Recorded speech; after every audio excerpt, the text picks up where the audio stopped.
Let's go.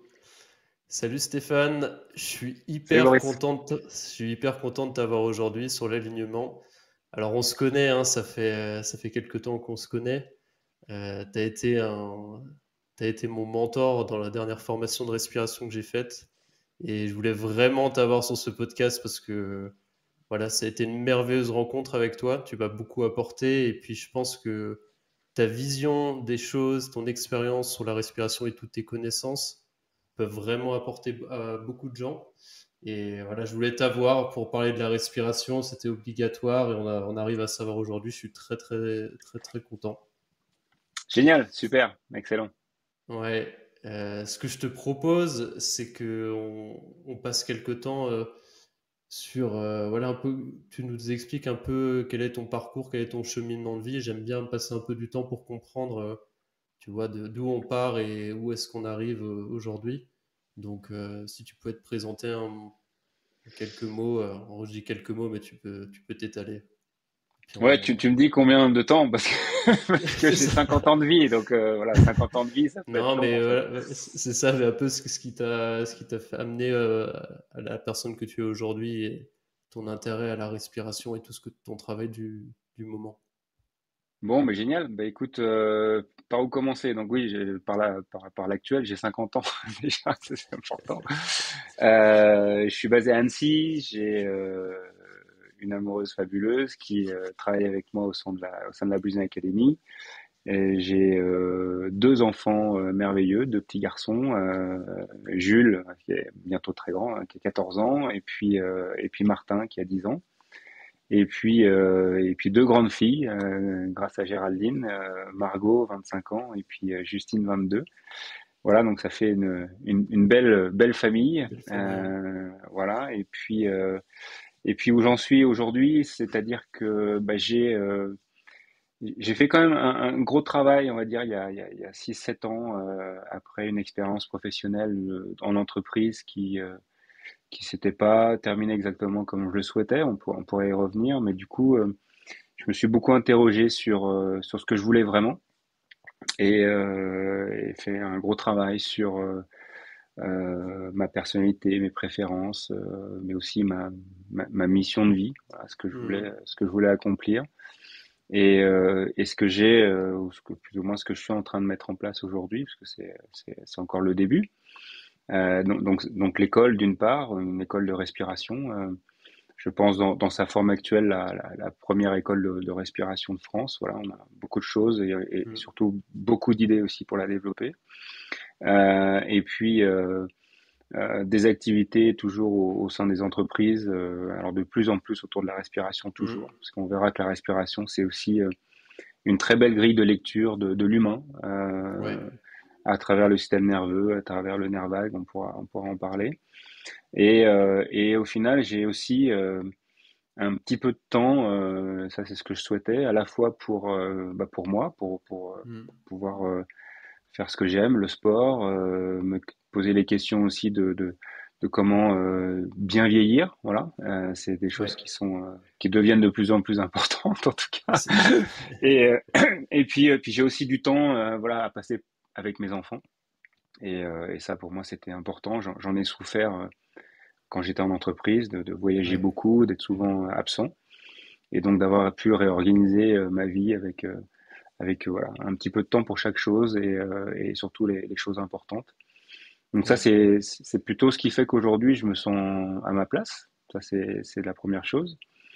Que le sujet dont je parle le plus fréquemment, la respiration, est vraiment un sujet qui m'a été offert quelque part parce que c'est pas, je me suis pas levé un matin en me disant tiens quel est le sujet sur lequel j'aimerais travailler. C'est au fil des rencontres, au fil des expériences, au fil de mes besoins aussi que j'ai compris que bah, la respiration me permettait de trouver un point de convergence sur pas mal Hmm. de méthodes que j'avais apprises, pas mal d'outils que j'avais expérimentés pour me développer aussi, Hmm. pour grandir. Et donc, bah, c'est aussi un sujet nouveau dans le sens où c'est un sujet dont on parle de plus en plus. Il y a un élan quand même global qui vise à se réapproprier son corps, sa C'est santé, son vrai. Ouais. bien-être, sa Mm. performance. Et dans ce cadre-là, je pense que la respiration occupe une place de choix. Mm. Et du coup, il y a voilà, un regain d'intérêt pour cette discipline. Je dis regain parce que dans le même temps, à travers toutes les études que j'ai pu faire au préalable de l'écriture du livre, de la construction des formations, j'ai aussi identifié voilà, des écrits qui ont 100 ans, 1000 ans, donc des choses sur la respiration, il y avait beaucoup. Voilà, C'est ça, les c'est derniers bouquins. millénaire, c'est millénaire en fait. C'est ça, c'est Ouais, c'est qu'aujourd'hui millénaire, on se réintéresse à la respiration, mais c'est des pratiques millénaires. C'est juste qu'on n'y exactement. prêtait plus attention. Donc c'est ça qui est On n'y intéressant. on n'y prêtait plus attention. Ce qui m'a passionné là depuis le mois de septembre, c'est que j'ai trouvé des livres écrits par des médecins au début du XXe siècle, donc des années 1900, 1920, toi. Et les médecins, voilà, faisaient grand cas de la respiration, précisaient que c'était vraiment le geste premier en fait sur lequel intervenir quand on avait une situation de vie un peu particulière à gérer, qu'elle soit une problématique de santé, une Mhm. problématique émotionnelle ou mentale. Donc finalement, tous ces travaux, tout cet intérêt était déjà là en fait avant Ouais, la période qu'on est en train de vivre. Il y a juste eu une perte de cette information, certainement pour d'autres, pour le bénéfice d'autres choses. c'est ça. Mhm. Mais ce qui me rend heureux aujourd'hui, c'est que c'est en train de revenir. Donc ça, c'est plutôt bien. Ouais, Voilà. je te rejoins, c'est assez enthousiasmant de revoir que de plus en plus les gens reprennent, enfin se réapproprient leur corps. Moi, c'est vraiment quelque chose pour lequel je trouve, enfin, vraiment, j'ai un vrai intérêt sur, tu vois, la connexion au corps et ressentir les sensations, ressentir les choses.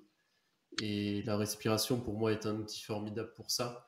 Et après, c'est mon analyse personnelle, mais j'ai l'impression que ces dernières décennies, on s'est beaucoup focalisé à optimiser le mental, la tête, très, Mhm. très dans la tête, enfin, en tout cas en Occident, chez nous, et très peu dans le corps. Et enfin, pour moi, tu vois, je me suis rendu compte ces dernières années qu'en fait, la plupart des problématiques de stress et d'anxiété que je pouvais avoir étaient liées à un mental qui était en fait beaucoup trop présent et une présence corporelle qui était assez faible. En fait, c'est une espèce de déconnexion, quoi.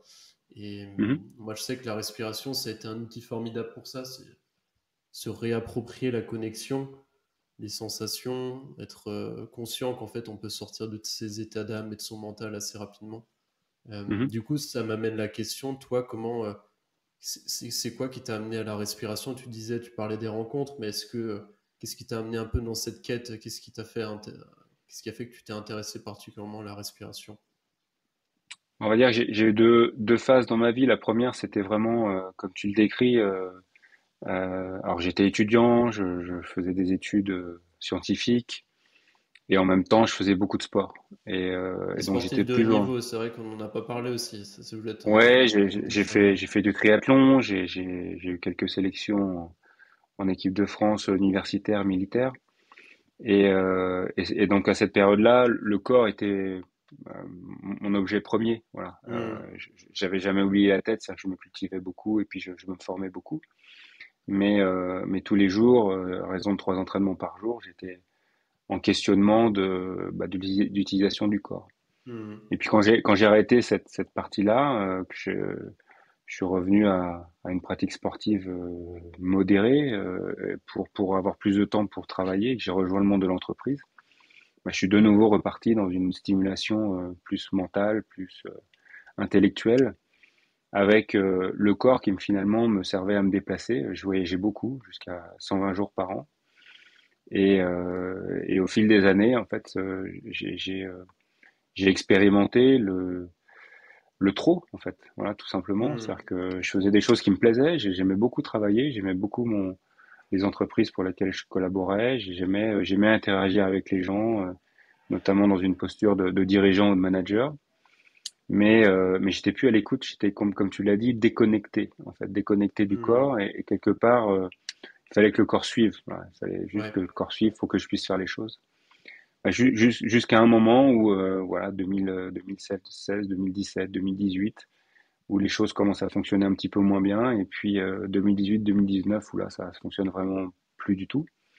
Et là, du coup, non seulement le corps fonctionne moins bien, mais comme il est support quand même du mental, bah, le mental C'est fonctionnait ça. moins bien aussi. C'est ça.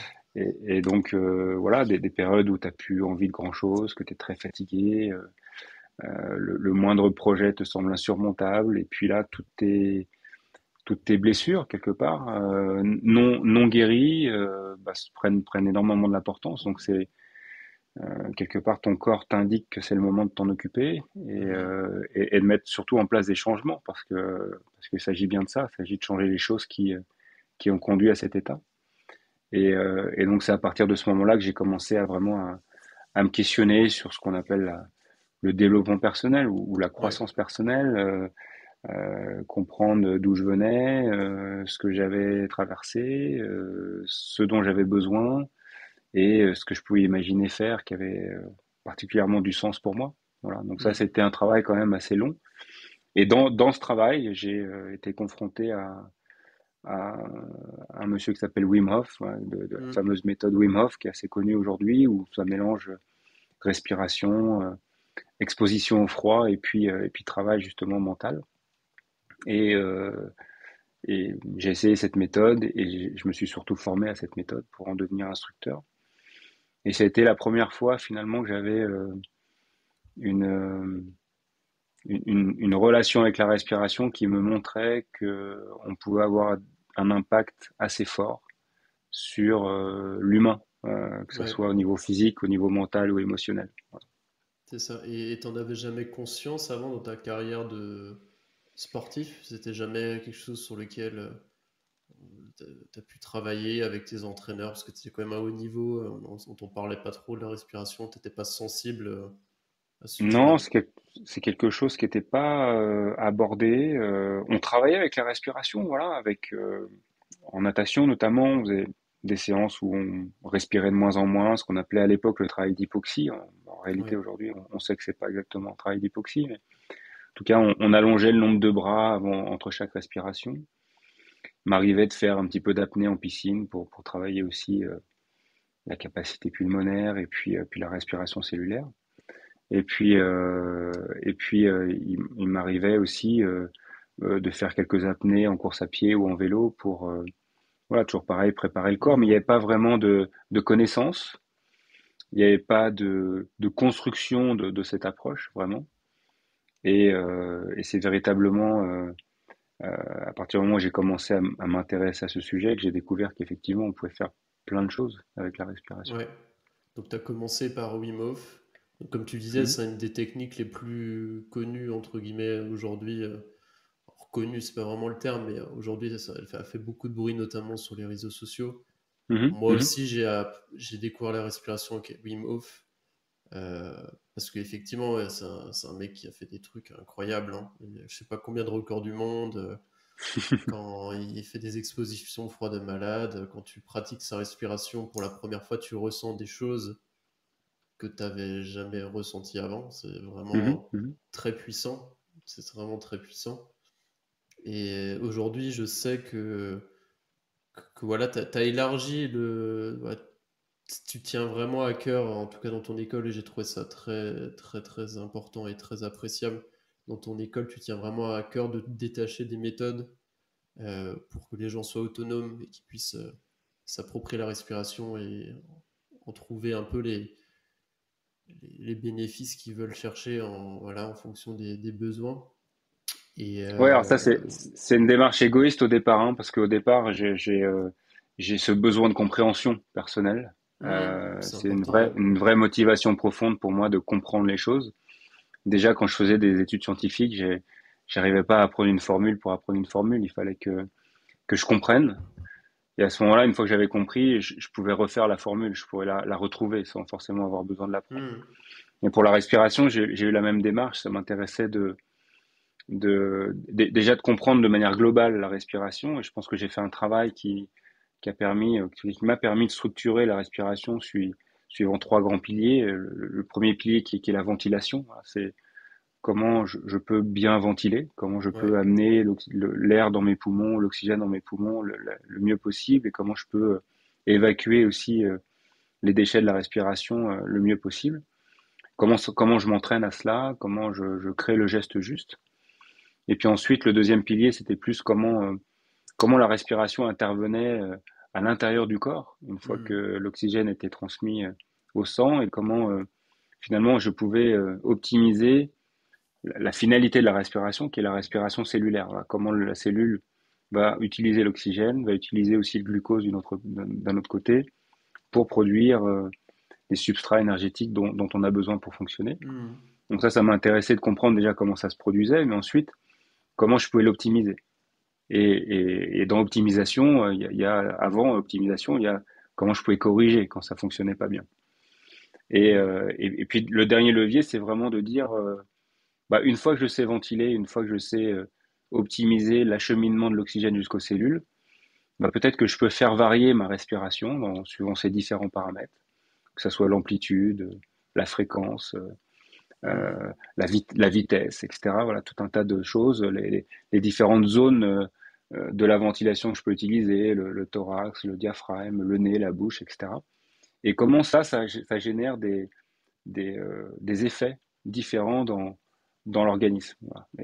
Hmm. Et une fois qu'on a tout ce package, finalement, il y a pas une méthode de respiration marketée dans, C'est ça. Hmm. dans le monde qui est pas explicable. Voilà. Et une fois qu'elle est expliquée, je peux aussi, comme tu l'as dit, la moduler en fonction soit des besoins, soit du public que j'ai en face de moi aussi, parce que bah, une méthode n'est pas forcément convient pas forcément à tout le monde et convient pas forcément tout le temps. Voilà. Donc Hmm. c'est intéressant de C'est savoir un peu intéressant. se détacher de la méthode pour pouvoir reprendre une part de responsabilité et de liberté Hmm. par rapport à la pratique respiratoire. C'est important, ouais. Et j'aimerais peut-être qu'on attaque par cet angle-là. Mhm. Euh, Aujourd'hui, on sait qu'il y a, alors il y a des chiffres, hein, on trouve des chiffres sur Internet, des études qui disent qu'il y a à peu près plus de 80% des gens qui respirent mal, alors qu'on respire des milliers de fois dans la journée. Euh, Mhm. pour toi, qu'est-ce qu'une bonne respiration pour des gens qui s'y connaissent pas du tout, à quoi ça ressemble?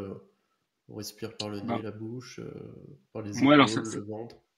ça dépend un petit peu du contexte parce que les chiffres que tu avances sont justes. Il y a une étude récente, je crois qu'elle vient du Japon, qui a fait un sampling sur plus de 6000 athlètes et qui a montré que Ouais. 90% de ces athlètes avaient une respiration dysfonctionnelle. Ah ouais. Donc Ok. on parle d'athlètes compétiteurs. Donc ça veut dire que leur performance dépend avant tout de la qualité de leur respiration, Ouais. puisqu'il s'agit de produire un effort avec des cellules musculaires. Donc si on est dans ces proportions-là, ça veut dire que non pas que la respiration s'apprend au début de notre vie, puisqu'elle elle est là, elle est présente. Peut-être que la respiration du nourrisson, c'est la plus parfaite des respirations qu'on peut imaginer. Hmm. Mais ce qu'on a peut-être omis d'observer, c'est cette respiration, comme elle vit au gré des adaptations qu'on va mener avec notre environnement, qu'elle est gérée par une partie de notre système nerveux qui, euh, qui est là aussi pour nous maintenir en vie, nous protéger, maintenir notre lien social. Bah forcément qu'en fonction des situations de vie que l'on a à gérer, les adaptations automatiques de la respiration peuvent petit à petit dégrader la respiration spontanée initiale qu'on avait et qui était Hmm. parfaite. Et donc ça veut dire qu'on peut, en tout cas, on est invité à revisiter notre schéma respiratoire et peut-être à se dire qu'on peut le réapprendre, voilà, le reformater. Hmm. Voilà. Et qu'en le Donc reformatant, on va aussi si je avoir comprends bien, Stéphane, ouais, si je vas-y. comprends bien, c'est qu'on est tous avec plus ou moins une respiration qui est fonctionnelle. Sauf Au exception départ, oui, a bien sûr. priori. Au départ, oui. Hmm. Ouais, sauf pathologie. Mais sinon, au départ, C'est ça. on est plutôt dans une respiration, tu me posais la question de la décrire, qui va être plutôt ample, on peut dire profonde, qui va être plutôt lente, qui va être plutôt régulière, idéalement plutôt ventrale, diaphragmatique, et nasale. Voilà. euh, inaudibles. Voilà, des choses euh, qui pourraient être des paramètres intéressants pour qualifier une respiration efficace. Hmm. Encore une fois, tout en sachant que on ne validera l'efficacité de la respiration que si on s'aperçoit que les cellules sont bien oxygénées, de toute façon. Ouais. Mais en tout cas, sur la partie ventilatoire, c'est déjà des paramètres qui peuvent supposer que la respiration, même au niveau cellulaire, se produit bien. Ok. Et Et effectivement, à force de se confronter au stress, à force de se confronter à certaines émotions, parce que les émotions interagissent avec la respiration, à force de peut-être pas dormir suffisamment, à force de manger des choses qui nécessitent que le corps travaille plus qu'il ne devrait pour les digérer, les assimiler, tout ça crée des besoins différents au niveau de la respiration et ce qui va détériorer le schéma respiratoire initial. hmm, ouais, c'est hyper intéressant. J'aimerais bien qu'on s'attarde un petit peu sur, je me l'étais noté dans mes questions, sur justement l'impact du stress en fait sur la respiration. Est-ce que tu peux nous expliquer un peu quel va être l'impact peut-être direct sur la respiration et puis l'impact un peu indirect et comment potentiellement on peut reprendre le contrôle pour peut-être diminuer le stress. Si tu pouvais peut-être un peu nous expliquer comment ça fonctionne Oui, pour oui, les gens oui. qui connaissent pas. Je vais essayer d'être le plus schématique possible. Alors, déjà de dire que le stress est nécessaire. Voilà, c'est vraiment un Hmm. élément qu'il faut accepter. C'est quelque chose qui est utile puisque c'est un élément qui euh, qui nous permet de rester en vie et de nous protéger quelque part. Ça nous indique un élément d'inconfort ou un danger euh, auquel il faut réagir. Voilà. Et d'ailleurs, une situation n'est stressante que si on y réagit en étant stressé. D'accord. Donc C'est ça. c'est bien qu'à un moment donné, on est déjà tous inégaux par rapport à une situation donnée. Chez certains, ça va être un grand stress, chez d'autres, ça va être rien du tout. Donc on a chacun notre seuil Notre jauge de de stress, quoi. déclenchement. Voilà, exactement. Mais quand je vis, donc quand mon système vit un stress, ben il va se préparer schématiquement à réagir suivant deux modes principaux. Le premier étant le combat, donc je vais me rapprocher du stress pour l'affronter, je vais gérer le stress, je m'en rapproche. Et l'autre étant la fuite, donc au contraire, je vais essayer de m'en éloigner, donc je vais plutôt le laisser à distance. Et dans les deux cas, en fait, quand ces situations se produisent, ma physiologie va me préparer à avoir ce type de combat ou ce type de fuite. Et pour me préparer à ça, ça suppose que je sois en capacité de faire un mouvement. Donc je vais avoir mon rythme respiratoire qui va s'accélérer, parce que je vais devoir oxygéner mes muscles, d'accord, qui vont Hmm. produisent le mouvement. Je vais aussi avoir ma fréquence cardiaque qui va s'accélérer, justement pour continuer à augmenter les échanges sanguins et l'approvisionnement en oxygène de mes tissus. Je vais avoir tout un système de vigilance qui va se mettre en place, notamment avec des hormones de stress comme l'adrénaline qui Hmm. vont me permettre d'être disponible à l'événement. Je vais avoir une tension artérielle qui va monter, je vais peut-être avoir des, des stocks de carburant sous forme de glucose qui vont être libérés massivement pour pouvoir les utiliser. Donc on voit qu'il y a une cascade d'événements physiologiques qui se produisent à mon insu parce que mon système a détecté une situation qui semble stressante. Hmm. Et le premier, c'est la respiration. La respiration s'accélère. Elle devient aussi beaucoup plus haute. Elle devient beaucoup plus haute dans la poitrine. Elle quitte le ventre pour venir s'accélérer au niveau poitrine, qui va aussi me mobiliser, m'activer. Donc, tout ça est parfaitement normal. Tout ça est parfaitement souhaitable. Dès l'instant où j'ai une fenêtre pour réagir au stress, c'est d'ailleurs le bon mot, on réagit, hein, c'est pas une action forcément très consciente, parce qu'il faut aller vite, et que le cerveau conscient est beaucoup plus lent que le cerveau qui nous protège de ces situations. Donc je réagis, et si une période très courte après cette réaction, je peux à nouveau me calmer, à nouveau me reposer, à nouveau retrouver de l'apaisement, ben, mon système physiologique va se remettre à la normale. Hmm. Le rythme cardiaque va s'abaisser, la tension artérielle va se normaliser, le glucose va de nouveau voilà, construire les stocks qui doivent être remplis pour la prochaine fois, et la respiration va retrouver sa respiration, enfin le rythme normal. Hmm. La difficulté, c'est que on est très rarement dans une situation de stress isolée dans notre monde aujourd'hui. C'est-à-dire que C'est ça. on a généralement un stress à gérer et puis on a à peine récupéré du stress qu'il y en a déjà un autre qui se produit, en tout cas auquel on va réagir. Et donc c'est ce qu'on appelle le fameux stress chronique, c'est-à-dire qu'en fait Hmm, on c'est est ça. quasiment tout le temps en alerte. Et ça veut dire que quasiment tout le temps, toutes mes fonctions physiologiques que j'ai mentionnées plus tôt, elles sont activées, y compris la respiration. Et donc à force, c'est comme si je reprogrammais ma respiration automatique vers une version beaucoup plus accélérée, beaucoup plus superficielle, beaucoup plus bruyante de ma respiration. Et c'est pour ça qu'on se retrouve avec des gens souvent stressés qui respirent beaucoup et Mhm. très vite, respirent par les épaules. Et ça, Ouais, tout à fait. c'est assez flagrant. Moi, maintenant, avant, je prenais pas du tout, je me rendais pas du tout compte. Maintenant, depuis que j'ai fait la formation avec toi, j'observe les respirations de tout le monde, hein, même des gens que je connais pas Mhm. dans la rue. Mhm. Et c'est flagrant à quel point, en fait, la respiration, en quelques secondes, juste en observant, on peut voir si quelqu'un est stressé, comment ça se passe dans sa vie. Et si on Ouais. voit que quelqu'un respire par les épaules de façon hyper rapide, on a déjà des bonnes indications sur sa résilience et son niveau de stress. Mhm. Et enfin, en tout cas, moi, je trouve que c'est un indicateur, voilà, vraiment top euh, pour voir si quelqu'un est stressé. Et comme tu dis, hein, c'est effectivement le stress. Et je pense que c'est vraiment une notion importante. C'est vraiment chouette que tu le rappelles. C'est que le stress n'est pas mauvais en soi. C'est un mécanisme naturel qui est là pour nous servir.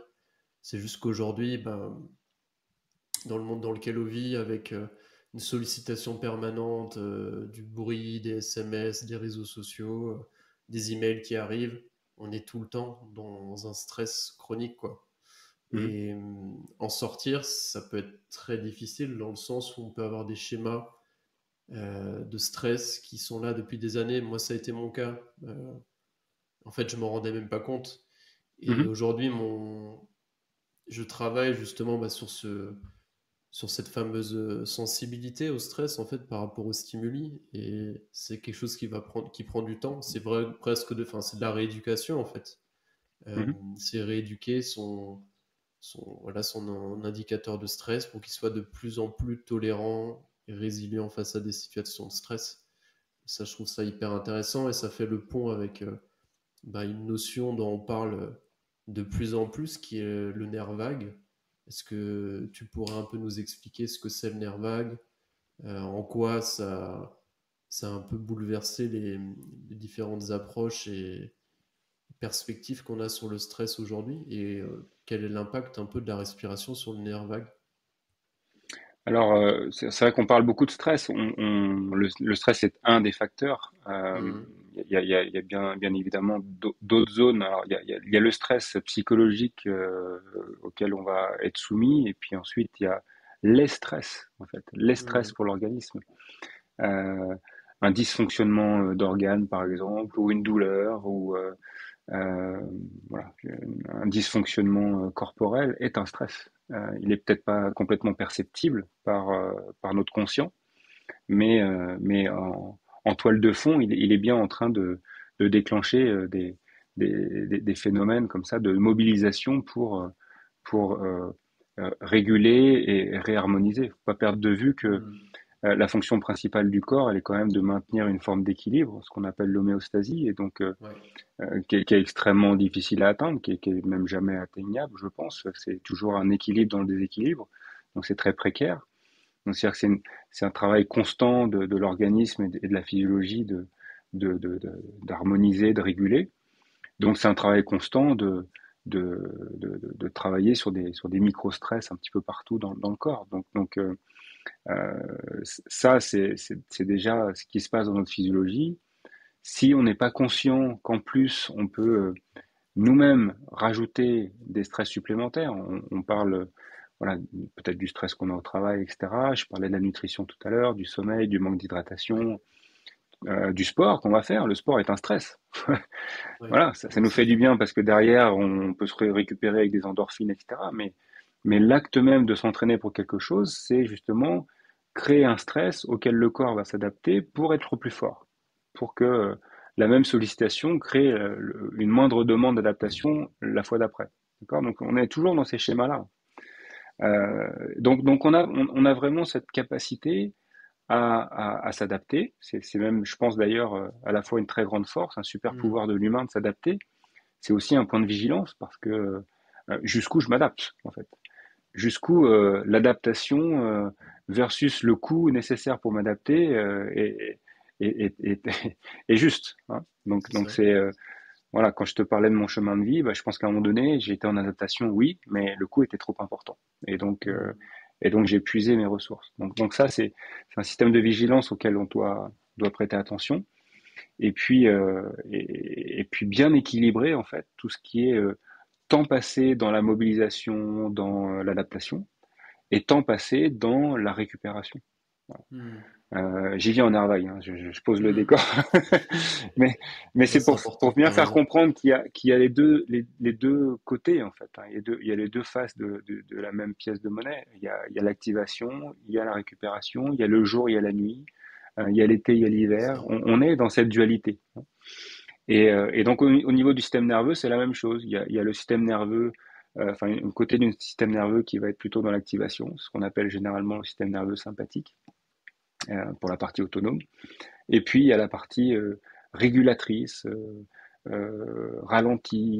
qui ralentit en fait le fonctionnement, qui est plutôt la zone parasympathique, et dont le grand ordonnateur est le nerf vague, ce grand Hmm. nerf en fait, le 10e nerf crânien, qui est le plus long nerf du corps, qui est connecté à l'ensemble des organes et des zones stratégiques du corps, et dont la mission première, à 80%, est d'informer le cerveau de ce qui se passe à l'interne. Ouais.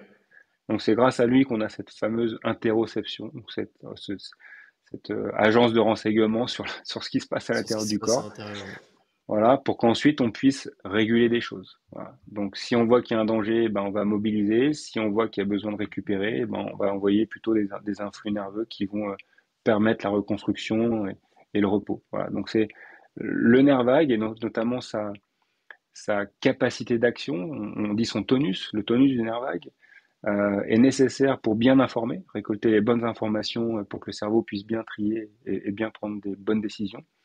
Et en même temps, c'est grâce à ce tonus vagal qu'on va pouvoir aussi passer du temps de qualité dans la zone de repos et de reconstruction. Hmm. Ok. Ok. Bah, ce qui est hyper intéressant, en tout cas, et qui est très enthousiasmant, enfin enthousiasmant, c'est peut-être pas le terme, mais en tout cas, cette connaissance nouvelle qu'on a du nerf vague qui dit qu'aujourd'hui, bah, les infos remontent à 80% vers du corps, vers la tête, pour simplifier. Mhm, mhm, Et d'où l'intérêt, enfin, moi je suis très sensible à ça, je t'en parlais un peu au début, de travailler cette interoception, cette conscience corporelle, ce ressenti. Parce que pour moi, quand c'est quelque chose qui est vraiment délaissé par la plupart des gens aujourd'hui, c'est on passe plus de temps dans sa tête à optimiser des choses dans sa tête, mhm, à se perdre dans ses pensées, qu'à se reconnecter en fait à ses sensations, à ces connexions qu'on peut avoir avec son corps, à ressentir les choses quand on fait du sport, quand on fait du mouvement, quand on respire.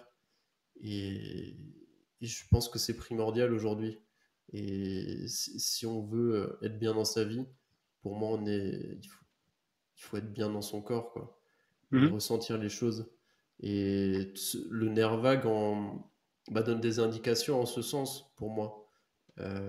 Et d'où l'intérêt, du coup, de travailler ce nerf vague avec différentes méthodes, euh, dont la respiration. mhm. Et si on a envie du coup de travailler l'élasticité, le tonus, en tout cas le tonus de son nerf vague, qu'est-ce que toi tu préconises déjà peut-être sur la respiration? Qu'est-ce qui pourrait être intéressant de faire dans la vie de tous les jours? Bon, il y a pas mal de choses à faire. Il y a déjà, d'une manière générale, être conscient de sa respiration. C'est déjà la première chose. Faire de la respiration, Hmm. c'est avant tout être conscient de sa respiration. Voilà. Ouais. C'est bien sûr que c'est une discipline qu'on peut aussi pratiquer de manière isolée, en s'asseyant, en prenant une demi-heure, une heure et demie pour faire des exercices précis de respiration. Mais déjà, si dans ma journée, je peux observer régulièrement ma respiration, peut-être me surprendre dans une respiration dysfonctionnelle parce que j'ai laissé faire et que Hmm. ben, il y a des choses qui, peut-être, je suis absorbé par une tâche et je m'aperçois que je suis en apnée parce que bah, c'est l'adaptation que mon cerveau m'a proposée dans le moment pour décupler ma concentration. Ok, très bien. Mais je sais que ça va péjorer ma respiration cellulaire, donc il faut aussi que je puisse réguler ça. D'accord? Hmm. Et ça, je vais seulement le réaliser si je m'interroge. Voilà. Tu Hmm. disais tout à l'heure être à l'écoute de son corps, bah, génial, parce que je vais pouvoir repérer des choses qui peut-être dysfonctionnent ou fonctionnent pas exactement comme je le souhaite.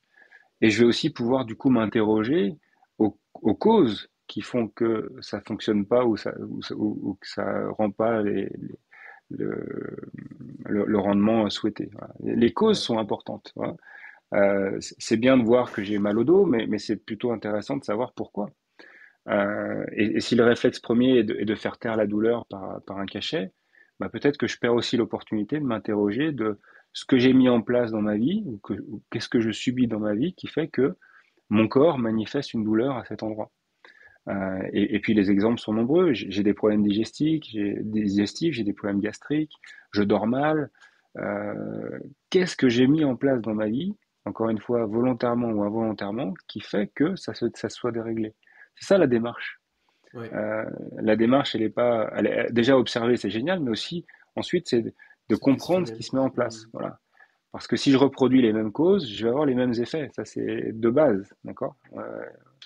Et si je cherche des effets différents, mais que j'ai les mêmes causes en place, ça ne marchera pas. Donc, euh, donc je m'interroge. Pour revenir au nerf vague, conscience de la respiration, c'est la première chose. Et ensuite, dès l'instant où je sens un déséquilibre vers la mobilisation, vers l'activation, et que j'ai besoin de m'ancrer dans un état un petit peu plus reposant, ben j'ai à ma disposition la possibilité de ralentir ma respiration, tout simplement. Hmm. Ralentir ma respiration va, de fait, activer mon nerf vague et m'aider à m'asseoir dans une zone plutôt apaisante et de reconstruction. Si ensuite, non seulement je ralentis ma respiration, mais qu'ensuite je la fais bien partir de la partie ventrale en stimulant mon diaphragme, bah, comme c'est un muscle majeur connecté au nerf vague, ça va aussi contribuer à renforcer ce côté d'apaisement. Si je fais attention également de peut-être créer une petite vibration dans ma gorge, là où passe le nerf vague, ça va aussi renforcer cet état Hmm. d'apaisement grâce au nerf vague. Si c'est plutôt la zone nasale qui est activée dans la respiration, là aussi, je vais activer le nerf vague. Voilà, il y a pas mal Il y a de énormément de petites méthodes. Ouais. techniques, toi, Hmm. auxquelles je peux être vigilant. Et puis ensuite, effectivement, on peut travailler ce que tu disais tout à l'heure, l'élasticité ou la capacité du nerf vague de récupérer une situation le plus rapidement possible pour sortir d'un état, entre guillemets, de stress au pluriel, si je pouvais mettre un troisième Ouais. S, le plus rapidement possible pour récupérer et normaliser ma physiologie et être prêt pour le prochain. Voilà. Mais Hmm. voilà, ça, c'est aussi ce qu'on peut travailler.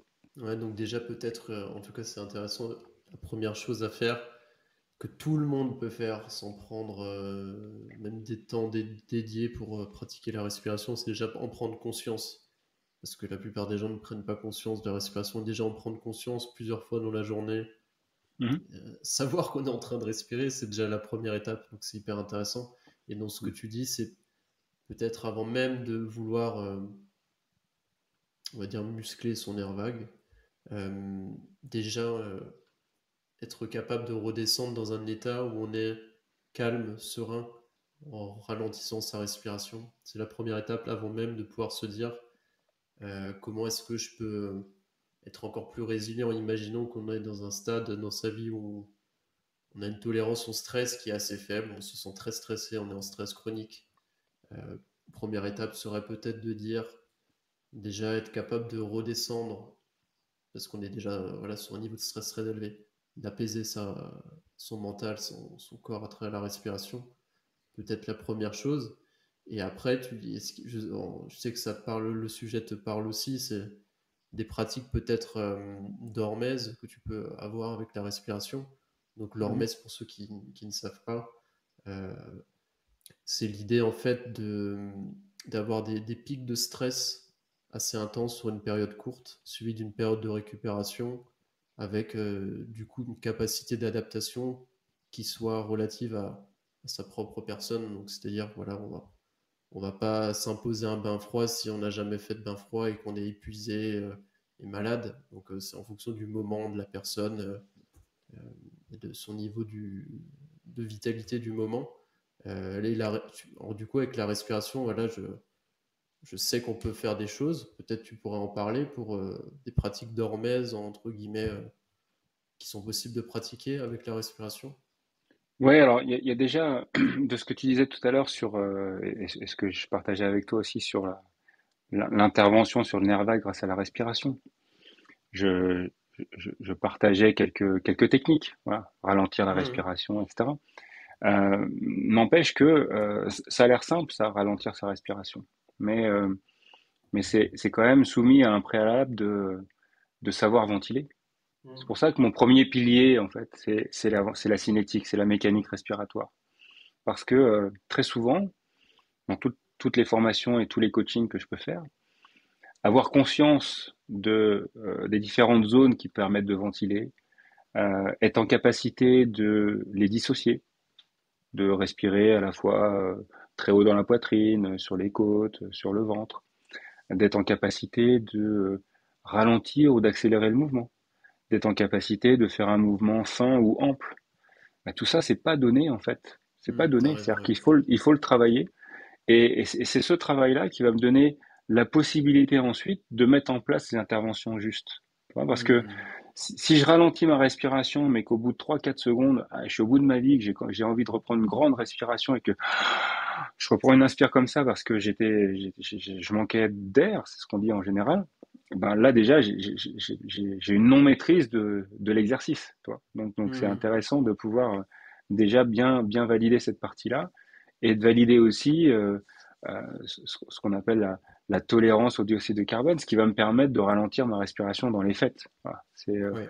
donc là, on est plus dans la zone biochimique de la respiration, mais si j'ai pas ces deux éléments qui sont posés, eh ben, ne serait-ce que faire une séance de cohérence cardiaque, qui est peut-être une des méthodes de respiration la plus connue, qui suppose d'inspirer sur 5 secondes et d'expirer sur 5 secondes pour la partie principale de cette méthode, bah ça aussi, c'est pas facile à mettre en œuvre. Mhm. Déjà, il Donc, faut que je cale mon inspiration sur 5 secondes, c'est-à-dire que mon mouvement doit être régulier, lent et effectivement durer 5 secondes, et que mon expiration doit être régulière et lente et effectivement durer 5 secondes. Et ça suppose que je fasse que 6 respirations par minute, et ça, c'est pas donné à tout le monde. c'est Donc, clair. C'est clair. donc il y a un vrai travail de réappropriation de la technique avant de pouvoir pratiquer Pratiquer des la méthodes. méthode. Mhm. Voilà. Donc ça, c'est pour le premier point. Le deuxième point, quand tu Et mentionnais l'hormèse, effectivement, l'hormèse, peut-être c'est... juste Stéphane, si je peux me Ouais, vas-y, permettre je de t'en prie. couper, sur Vas-y. ce point, c'est hyper intéressant et merci de faire de revenir sur ce point parce que je trouve que c'est très important. Et c'est qu'en fait, avant de partir dans des méthodes, entre guillemets, tout le monde veut partir dans des méthodes, c'est plus facile.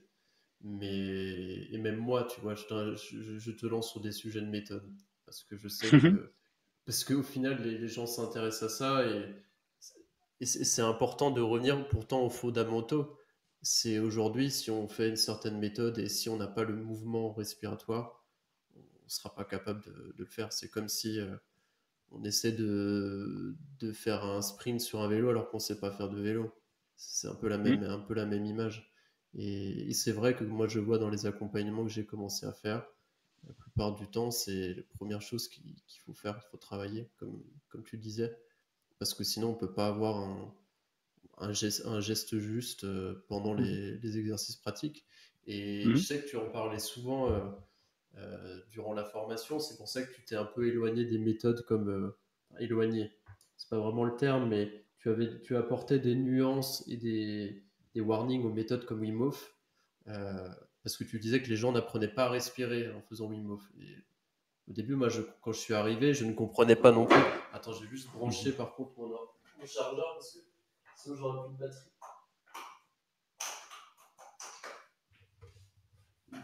Et oui, et tu as apporté des nuances justement sur la méthode Wim Hof en disant que bah, les gens n'apprenaient pas vraiment à respirer, que ça pouvait avoir des effets délétères à terme potentiellement sur leur respiration ou accentuer peut-être des respirations dysfonctionnelles. Mhm. Tu pourrais un peu expliquer ça parce que vraiment, moi, je vois beaucoup de gens avec qui je discute et même des gens que j'ai pu suivre qui sont fanats de Wim Hof et qui arrivent à des stades où en fait cette respiration a tellement eu d'impact sur eux à court terme qu'en fait ils deviennent dépendants de cette méthode. Donc c'est tous les matins, on se fait une session de Wim Hof. Sur le coup, ça nous fait du bien. Mais par contre, quand moi je les ai en coaching, je vois qu'ils sont très très fatigués, que leurs tests de tolérance au CO2 et de niveau de résilience sont très bas, qu'ils ont une tendance à hyperventiler. Et en fait, j'ai l'impression qu'ils arrivent dans une position où certaines techniques deviennent des béquilles parce que la respiration n'est pas modifiée en profondeur pour être fonctionnelle. Euh, Ouais, bah, disons que comme toute méthode, une méthode, ça enferme. C'est-à-dire c'est que ça. une méthode, c'est une traduction partielle d'une même source. D'accord? C'est pour ça Mm. que il y a 50 yogas différents, mais c'est des yogas qui sont marketing. D'accord? On est d'accord. Mm. C'est au C'est clair. départ, il y a une tradition qui peut être Ashtanga, et puis de là, bah, on va créer d'autres courants qui sont des postures de base à peu près identiques, puis après on en invente d'autres, on met de la musique, on met pas de la musique, on met du show, on met pas du show, et puis on a différentes écoles de yoga. Bon, bah, en respiration, c'est la même chose. J'ai une même source, chacun a les mêmes poumons, la même cage thoracique, le même diaphragme, Mm. et puis bah, je vais décider de faire 10 respirations là, et puis bah, 5 là, et puis là c'est 5 secondes, là c'est 4 secondes, là je fais une petite apnée, là j'en fais pas, et puis hop, hop, hop, j'ai packagé mes différentes méthodes. C'est ok, hein, c'est fabuleux, mais du coup, on n'a pas une vision globale de la source. C'est-à-dire qu'on peut pas travailler tout avec une seule méthode. Et c'est le seul truc qui, qui me, qui me, qui m'alerte en fait. Voilà. Donc méthode Wim Hof, moi je suis un fan. Je fais des ateliers Wim Hof tous les mois. Je fais ça en entreprise. J'adore. Mais c'est vrai que quand je fais une initiation à Wim Hof sur 3 heures, 3 heures et demie, en général, je passe beaucoup plus de temps sur la respiration parce que c'est ce qui me plaît. Ouais. Mais on n'a pas le temps d'installer pour les 10 participants ou 15 participants une respiration complètement fonctionnelle pour la respiration Wim Hof. Ouais, Donc ça c'est veut dire possible. que on essaie de développer un geste complet de la ventilation, mais à coup sûr, tous les participants ne l'auront pas. Donc il Ouais, faudrait c'est normal. ensuite pouvoir continuer à la travailler, etc. Pour autant, on va quand même arriver à avoir les effets Mm. de la respiration Wim Hof avec une très belle rétention, avec un état euh, très ancré dans le parasympathique pendant l'apnée, avec des picotements, des sensations corporelles qui nous indiquent que la respiration produit quelque chose. C'est quelque part ce qui m'a séduit au départ. Donc Mm. j'aime Pareil. ça en fait. Et j'aime ce côté waouh effect de la respiration Wim Hof parce que ça interroge sur les pouvoirs de la respiration. C'est ça. Mais c'est qu'une toute petite partie de ce qui est possible de faire en respiration. Et donc, si je fais que ça, eh ben, j'ai qu'une toute petite partie de ce que je peux faire avec cet outil. Donc mon positionnement, c'est vraiment de dire, voilà, explorer, en fait. Explorer, varier. Il y a d'autres méthodes de respiration, il y a d'autres manières de respirer qui vont produire des effets aussi intéressants et peut-être qui seront même plus intéressants en fonction du moment de vie dans lequel vous êtes.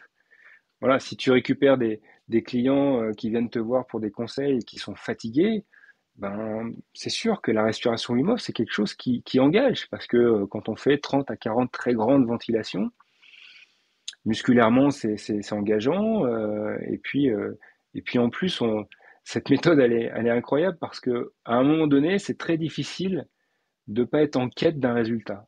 Enfin, c'est très difficile Mm. de se C'est sûr. dire waouh, purée, j'ai fait 3 minutes d'apnée, allez, je vais aller chercher les 3 minutes 30. Ah, hop, je ventile encore plus fort. Et finalement, je me retrouve à rechercher un résultat d'apnée. Voilà. Donc ça, Ouais. faut être très vigilant à ça et peut-être s'écarter un peu du chrono. Donc, donc bon, là, on parle de Wim Hof, mais je pourrais parler de plein d'autres méthodes, hein. C'est pour ça que la diversité est intéressante et surtout d'avoir la connaissance pour pouvoir ensuite décider de ce qui est juste pour moi dans le moment, bah, c'est encore mieux. Voilà. Est-ce que Hmm. je fais un check de mon état? Du coup, est-ce que c'est plutôt un état où je vais m'activer? Est-ce que c'est plutôt un état où je vais récupérer? Ou est-ce que c'est plutôt un état où je vais mettre entre les deux parce que j'ai besoin d'être en pleine conscience? Voilà, Hmm. ça me semble être une suite logique des choses, mais rendre à César ce qui lui appartient. Wim a fait un travail fabuleux et quelque part, si aujourd'hui on parle de plus en plus de respiration, c'est aussi à lui qu'on doit ça, C'est notamment. Hein, grâce il y à en a lui, ouais. d'autres. Hein. Hmm. Patrick McKeown, je vois que tu as son bouquin derrière toi, Hmm. Oxygen Advantage, c'est aussi un grand monsieur de la respiration qui a beaucoup défriché, qui a une partie de sa méthode aussi, qu'il tire lui d'un médecin qui s'appelle Bouteiko, Ouais. qui est aussi quelqu'un dans les années 70 qui a beaucoup travaillé le sujet. Bref, des gens qui ont contribué à cet avènement de la respiration, il y en a plein. Moi, je me considère juste comme un passeur, c'est-à-dire que moi, je n'ai rien inventé. En fait, ce qui m'intéresse, moi, c'est de transmettre cette compréhension dans la limite de mes compétences et de mes connaissances. Mais je rends j'ai beaucoup de gratitude pour des gens comme Patrick, et comme Wim Hof, ça c'est clair. C'est clair. Je te rejoins vraiment sur Wim Hof. Pour moi, c'est une respiration qui permet vraiment de se rendre compte de sa respiration et des effets qu'on peut avoir Hmm. en respirant. Et c'est fantastique. Et ça permet aussi de voir un petit peu qu'est-ce que les gens, ce dont quoi les gens ont besoin. Tu vois, je te parlais d'un client qui me disait, oui, on a besoin pour s'énergiser. Donc peut-être qu'effectivement, il y a les batteries à plat.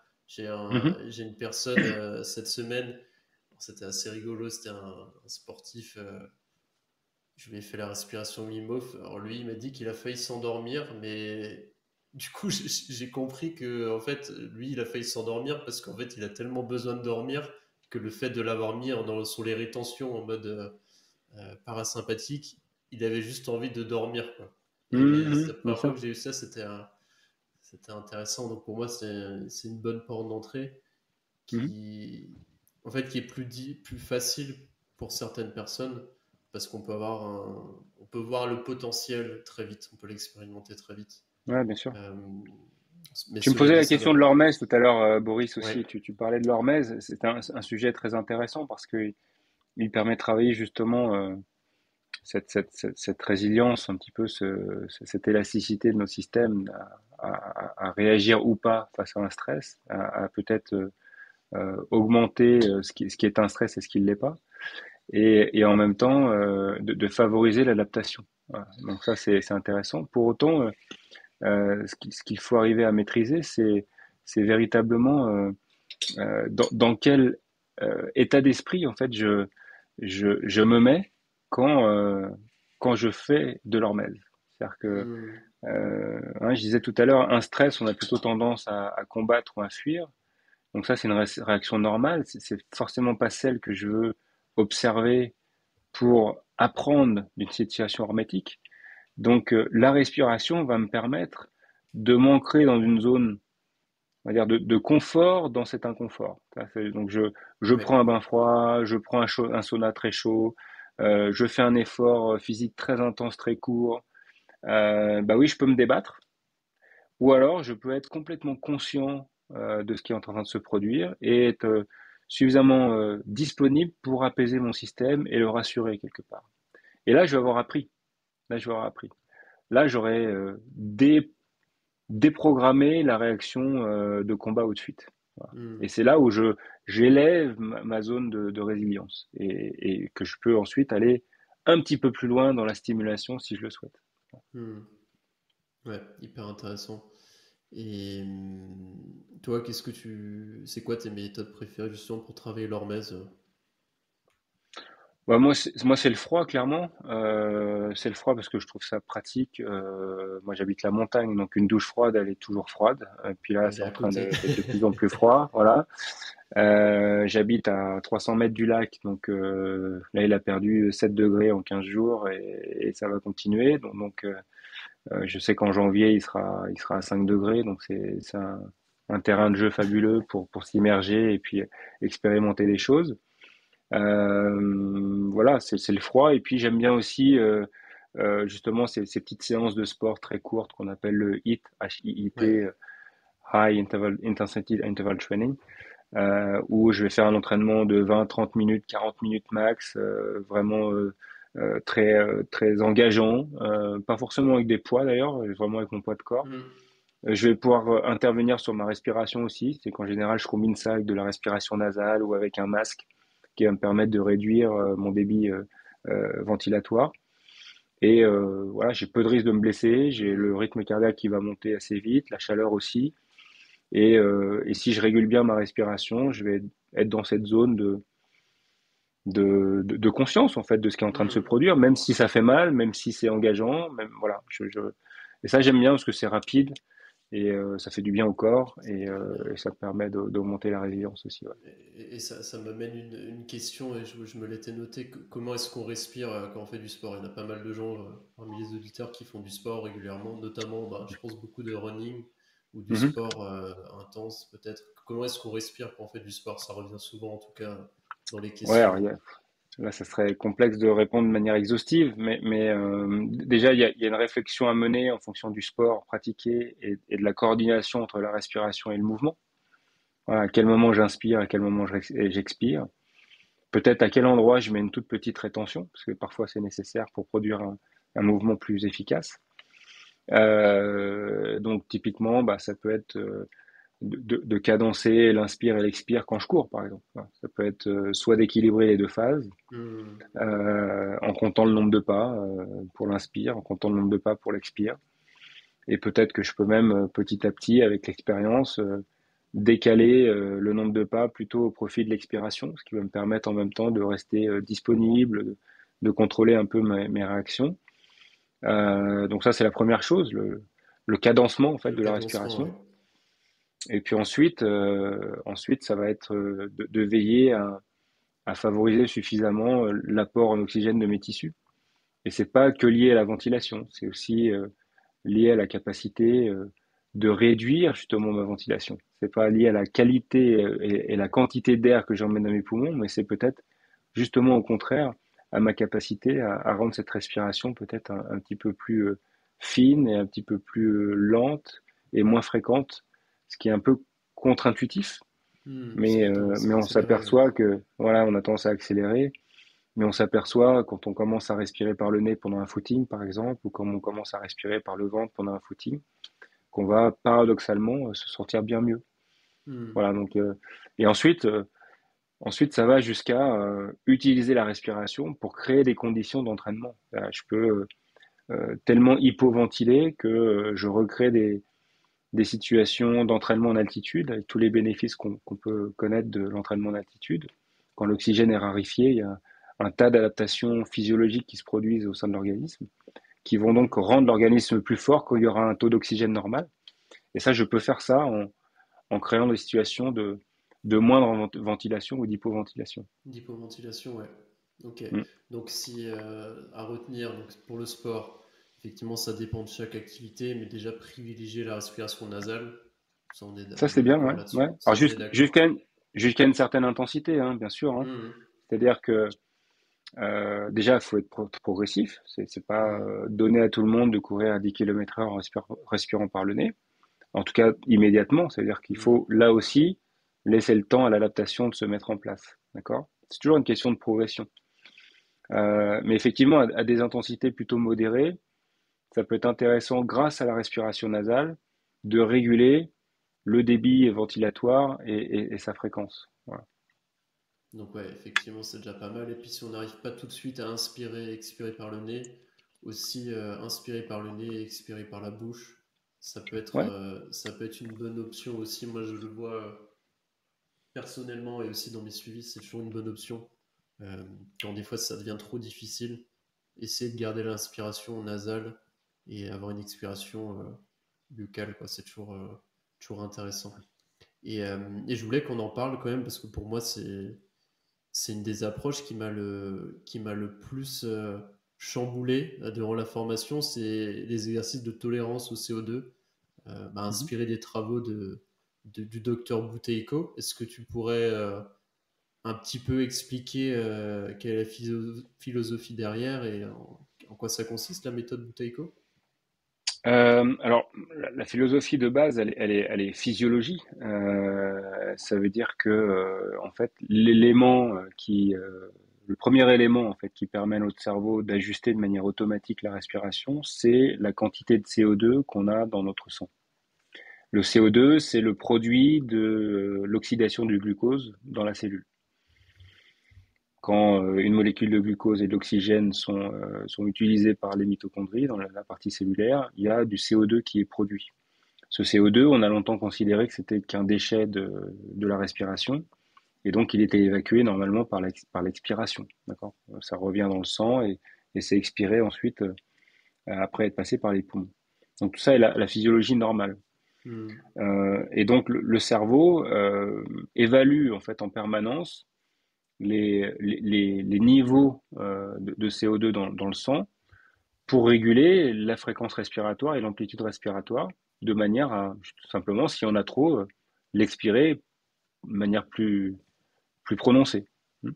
Ouais. Donc ça veut dire que quand je respire normalement, c'est mon centre, c'est mon cerveau qui définit la fréquence et l'amplitude par rapport au schéma qu'il a intégré, hein, comment il a été formé, pour garder un niveau de CO2 acceptable selon lui dans la circulation sanguine. Et donc, ce dont on s'est aperçu, c'est que, je dis on, c'est plutôt Bouteiko en fait, en réalité, c'est que cette tolérance du cerveau pour le CO2 tend à diminuer quand régulièrement j'ai un schéma de respiration dysfonctionnel, que je respire par la bouche ou que j'accélère ma respiration, qu'elle devienne trop superficielle.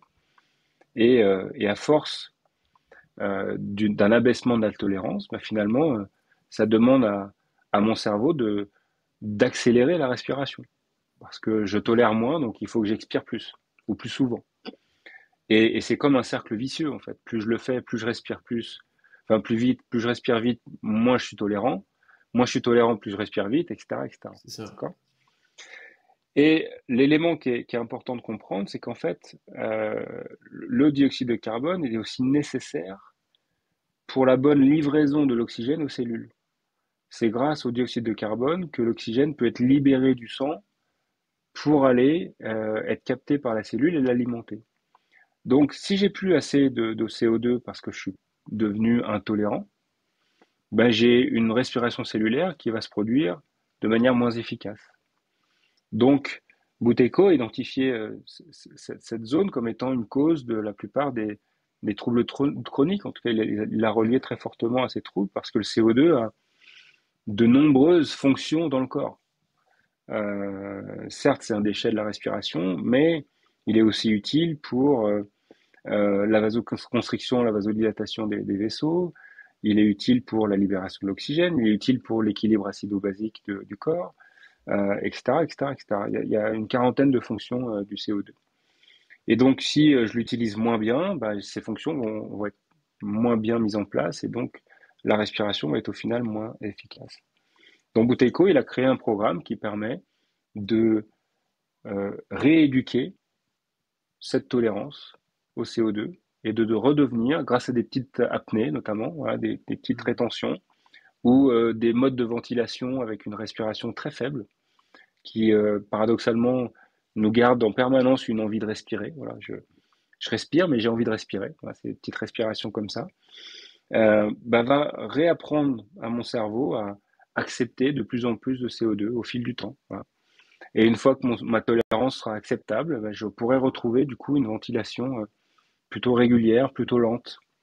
Et ça va à la fois m'aider sur la respiration cellulaire, comme j'ai dit, mais Hmm. aussi parce que ma respiration va redevenir lente et ample, va ça avoir un impact sur mes états nerveux, mes états mentaux et émotionnels. Voilà. Donc finalement tout est lié, quel que Hmm. soit l'endroit, enfin l'axe par lequel je prends la respiration, on voit que tout est connecté et qu'on a presque besoin de travailler sur tout, en tout cas d'évaluer l'ensemble. C'est ça qui est incroyable. C'est ça qui est incroyable. C'est le reflet de tellement de choses, aussi bien de la santé que des états nerveux, des états émotionnels. Enfin, je trouve ça incroyable. Et, euh, Mhm. et Bouteille Eco, vraiment, j'invite C'est pas la méthode qui est la plus connue parce qu'elle est quand même assez engageante, je trouve, euh, parce que ça demande du temps, de la pratique et de la régularité.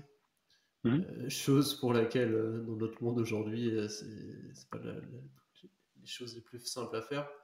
Mais par contre, moi, c'est vraiment une méthode qui m'a vraiment chamboulé et qui m'a beaucoup apporté.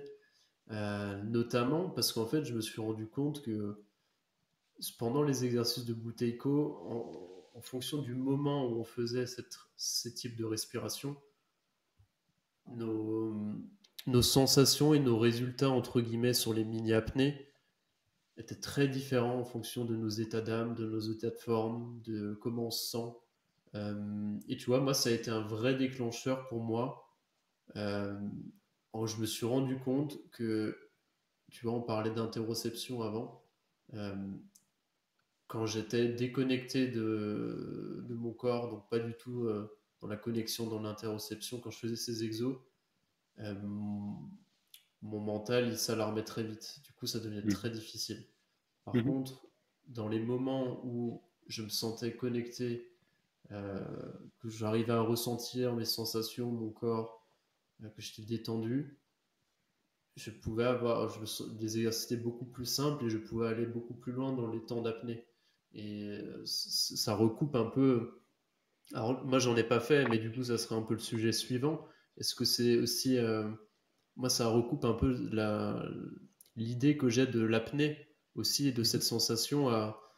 En fait, pour tenir longtemps sous l'eau, ou faire de l'apnée statique, peu importe, c'est chercher cet état où on est dans un état de relâchement absolu qui permet en fait d'éteindre le cerveau pour dire grosso modo là j'ai pas besoin de respirer, c'est ok, je suis bien avec ça. Est-ce que Alors, c'est toi qui t'as, est-ce que pour toi tu as eu aussi eu Buteyko et eu aussi un peu t'as eu ce même impact pour toi et tu as ressenti les mêmes choses?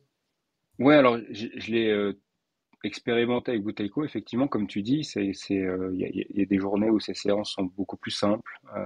Il y a une possibilité aussi de se mettre dans un état d'esprit avant la séance qui va faire que la séance va être beaucoup plus facile et agréable. Voilà. J'explore aujourd'hui, ça va faire presque un an maintenant, l'apnée, vraiment, l'apnée en Ouais. profondeur, et puis l'apnée statique. J'en suis encore un tout petit scarabée, mais de ce que je comprends, c'est vraiment la recherche de l'économie. Et à la fois, on va travailler sur la performance ventilatoire, la capacité à emmagasiner le plus d'oxygène possible, à optimiser les échanges au sein de l'organisme. Il faut que ce système-là soit ultra performant. Et en même temps, on va s'attacher à travailler sur le mode le plus économique du corps possible. Voilà. Une écologie du corps qui est incroyable. Là, on doit consommer le moins d'oxygène possible. C'est-à-dire, si en même temps je suis capable d'emmagasiner le plus d'oxygène et de faire en sorte que sa diffusion soit la plus efficace possible, et qu'en même temps j'en consomme le moins possible, bah, c'est comme avoir un réservoir de 200 litres dans une voiture qui consomme 500 millilitres par kilomètre. Tu vas pas avoir 100 kilomètres, toi. Tu vas faire des Ouais. bornes et des bornes. Donc c'est ça que je trouve génial en fait. Pour moi, il y a les deux aspects qui m'émerveillent. Et puis il y a aussi pas mal de disciplines dans l'apnée. Donc pour l'instant, nous, on en fait deux. On fait la descente en profondeur, rien à voir avec les champions du monde, mais Encore, ça on va a. venir, Stéphane. Non, mais déjà, on est à 30 mètres. Et tu sais qu'à 30 mètres, déjà, ce qui est C'est surprenant, impressionnant. c'est la pression. Il y a 4 fois plus de pression à 30 mètres qu'à la surface. Et donc, tu dois être relâché. Tu dois accepter cette pression. Si tu commences à lutter contre, tu as perdu. C'est-à-dire que tu arrives en bas, t'as déjà envie de remonter. Donc il y a vraiment tout ce travail à faire. Et pour quelqu'un qui, comme moi, a été très souvent dans le contrôle, la mobilisation, le faire, parce que c'était comme ça que j'ai vécu depuis que je suis athlète et que je bosse en entreprise, bah, à un moment donné, dans le relâchement le plus complet, soumis aux événements et à l'environnement, c'est cette forme de lâcher prise là qui est difficile à percevoir comme concept d'un point de vue intellectuel, mais qui prend tout son sens quand tu es à 30 mètres et que tu es soumis à la pression. Et puis dans la partie statique, ben, c'est la même chose. Quand tu es posé sur l'eau et qu'il y a vraiment aucune contraction musculaire dans tout ton corps et que euh, ta seule action, si je peux dire, c'est vraiment de scanner ton corps en permanence pour t'assurer que tout est bien relâché et que tu arrives vraiment à consommer le moins possible. Il y a une forme d'extase là qui est difficilement Hmm, traduisible, mais en tout cas que tu as envie de faire durer. Voilà. Donc, tu m'étonnes. moi, je suis pas en recherche de record pour le record, mais j'ai envie de vivre ces apnées longues sans lutte. Voilà, c'est vraiment ce qui C'est ça. m'intéresse. Toi, je me suis mis en tête 6 minutes. Bon, ça pourrait être 5 ou C'est un ça bel pourrait être 8, objectif. mais Ouais. 6 minutes, c'est mon objectif. Et je me dis, waouh, si j'arrive à sentir 6 minutes sans forcément être complètement au bout de ma vie les dernières minutes, ça serait vraiment génial. Donc, voilà, ça suppose de l'entraînement, ça suppose d'avoir quelques techniques aussi, quelques méthodes, on y revient, parce qu'il y a des gens qui ont expérimenté des choses, mais toujours en ayant la compréhension de ce qu'on fait. Ouais, c'est important pour moi en tout cas. Et là aussi, pour moi, ça vient renforcer la respiration. C'est comme si Hmm, la non-respiration était finalement une respiration. l'axe de travail pour améliorer sa Hmm, respiration. ouais.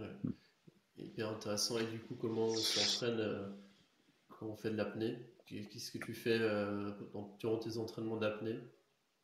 Alors déjà, moi j'ai pour habitude en fait d'aller voir des experts. C'est-à-dire que j'aime bien aller voir des gens qui ont de l'expérience et qui vont m'accompagner en fait. Donc on a un expert pour la partie profondeur en apnée qui est vraiment très calé, très fort et qui à la fois nous sécurise parce qu'il y a quand même Hmm, cette dimension-là qu'il faut prendre en compte. Donc il faut apprendre en fait les gestes qui font que tu es en sécurité quand tu es en dessous.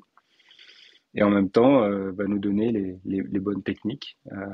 Puis c'est fabuleux parce que bah toi, tu descends à 30 mètres au bout de ta vie, enfin, tu es en train de réaliser ton record du moment, et puis lui, il vient à la palme, il te regarde, comment ça va, il touche les jambes pour facile, quoi. t'assurer que t'es bien relâché, tac, tac, tac, ok. Puis lui, il fait ça 20 fois dans la séance parce qu'il nous accompagne tous. Toi, tu as fait 4 ou 5 immersions et t'es content. Donc c'est assez chouette aussi de voir bah, la marge en fait, qui peut y avoir avec une C'est personne ça. comme ça qui t'accompagne. Voilà. Et puis en apnée statique, bah là, je suis en train de, pour l'instant, je travaillais un peu seul, et puis souvent à sec, donc en dehors de l'eau. Et on a fait un stage avec Stéphane Toureau, hein, Ouais. champion du monde, là, qui était sur Annecy, qui nous a emmenés autour des 4,30 voilà, sur une première séance. Ah ouais, Donc on a trouvé génial. ça vraiment génial. Et puis là, j'ai envie voilà, de rejoindre un club et puis d'essayer Super. d'explorer un petit peu plus avant, quoi. Voilà. Super. Et comment tu t'entraînes quand tu fais de l'apnée statique? Si tu pouvais m'expliquer un petit peu, expliquer à tout le monde comment ça se passe, comment tu arrives à faire 4 minutes 30, parce que tu as des exos préliminaires. Moi, j'imagine Ouais, que en tu as fait, un entretien, enfin, tu as des exercices réguliers, mais peut-être avant une session, qu'est-ce que ben, tu fais? en fait, les apnéistes, alors, il y a certainement plein d'autres choses, mais pour l'instant, moi, ce à quoi j'ai été entraîné, c'est ce qu'ils appellent les tables. Donc, tu as Ouais. des tables en fait de séances d'apnée avec des rétentions successives et entre chaque rétention, tu as de la récupération. Et en fait, tu as des tables qu'on appelle d'oxygène ou de CO2. Ok. Donc, ça veut dire quoi? Ça veut dire que soit tu entraînes ton système à, euh, à s'adapter à un appauvrissement d'oxygène, ce qu'on appelle les tables d'hypoxie, Hmm. soit tu entraînes ton système à s'adapter à une forte augmentation du CO2, ce qu'on va appeler une table d'hypercapnie. Et donc les paramètres des séances sont pas les mêmes. Et donc c'est intéressant de s'entraîner sur les deux aspects parce que dans l'apnée, de toute façon, tu es confronté aux deux éléments. Hmm. Donc tu peux t'entraîner comme ça sur différentes tables. Et puis bah, ça suppose de faire allez, 3-4 fois une séance d'une demi-heure à 1 heure d'apnée par semaine, quoi. Voilà. Hmm. Et Ok. après, pour trouver le relâchement, bah, il faut aussi assouplir le corps, il faut qu'il y ait le moins de tension possible dans ton corps, donc ça veut dire des étirements. Le yoga est le parfait outil pour ça. Et puis aussi de pouvoir, bah, ce qu'on faisait en formation, c'est-à-dire travailler le diaphragme, travailler la cage thoracique pour que ces muscles-là soient les plus efficaces et les moins énergivores dans l'action. Voilà. Et, euh, et donc, c'est vraiment cette recherche du moindre coût qui est du moindre impact sur l'environnement, j'allais dire, oui, l'environnement corporel, mais du coup, c'est assez en résonance avec les sujets du C'est clair. moment. Tu vois, on se parle beaucoup d'écologie, d'économie énergétique, etc. aujourd'hui. Et ben finalement, tu retrouves ça un peu, C'est le transposes ça. minimalisme ultime, quoi. Exactement, Ouais, exactement. ouais. Ouais, et puis moi, je suis bluffé euh, par.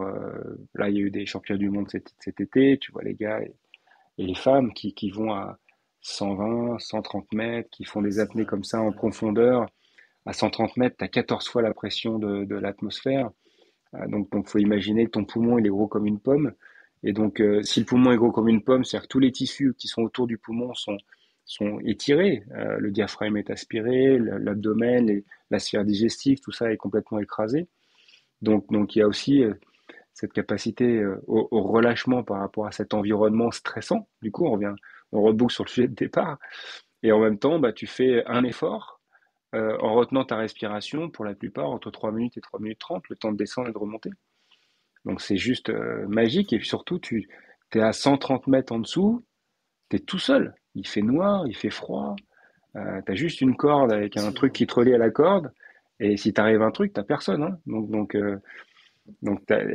Pour moi, c'est un sport de pionnier. Enfin, on voit bien là que depuis quelques années, plus en plus de gens qui s'y Qui intéressent, s'y plus intéresse, de ouais. gens pratiquent.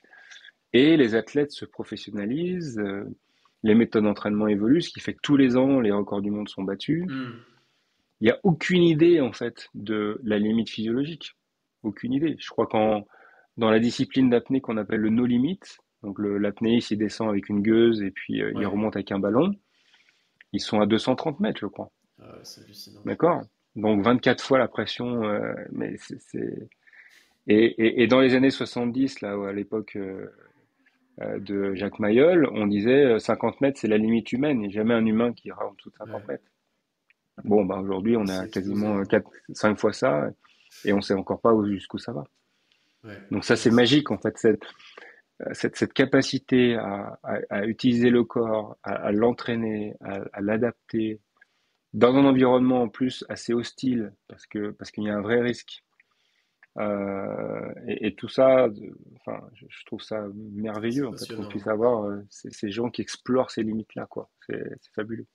C'est passionnant. Et est-ce que c'est, selon toi, un sport qui est accessible? Quelqu'un qui n'a pas du tout travaillé sa respiration peut s'inscrire à un club d'apnée et puis progresser Écoute, assez rapidement? Qu'est-ce que tu as pu, de écoute, ton expérience que tu as? moi déjà les apnées, c'est des choses que j'intègre dans mes accompagnements de plus en plus fréquemment euh, parce que ce sont des moments de connexion à soi particuliers et d'exploration de sa physiologie de manière précise. Et pas plus tard qu'hier, j'avais affaire à une dame qui avait jamais fait de respiration, soixantaine d'années, qui respirait d'ailleurs de manière dysfonctionnelle assez marquée, avec beaucoup de mal à isoler la partie diaphragmatique, la partie thoracique. Hmm. Et donc on a fait une séance d'1 heure comme ça sur la ventilation, et à la fin je lui ai proposé de l'accompagner dans une petite séance d'apnée, juste pour explorer en fait. Mais elle a fait 2 minutes. Ah Elle a ouais. fait 2 minutes. Voilà, elle a fait 2 minutes. Elle était hyper surprise, hyper émue parce que pendant ces 2 minutes, elle a voyagé dans des souvenirs très agréables, etc. Donc ça lui a fait remonter plein de choses. Et, euh, et voilà, donc pour répondre à tes questions, oui, Hmm, c'est c'est pour tout le top. monde en fait. C'est pour tout le monde et c'est même quelque chose que je recommande vraiment d'explorer. Avec toutes les précautions que j'ai mentionnées tout à l'heure, hein, Hmm. c'est bien de se faire accompagner parce qu'il y a des vraies précautions, il y a des vraies techniques. Quand on descend à 30 mètres, il y a des vraies techniques de décompression pour protéger ses tympans, ses trompes d'Eustache, et ça se fait pas n'importe comment.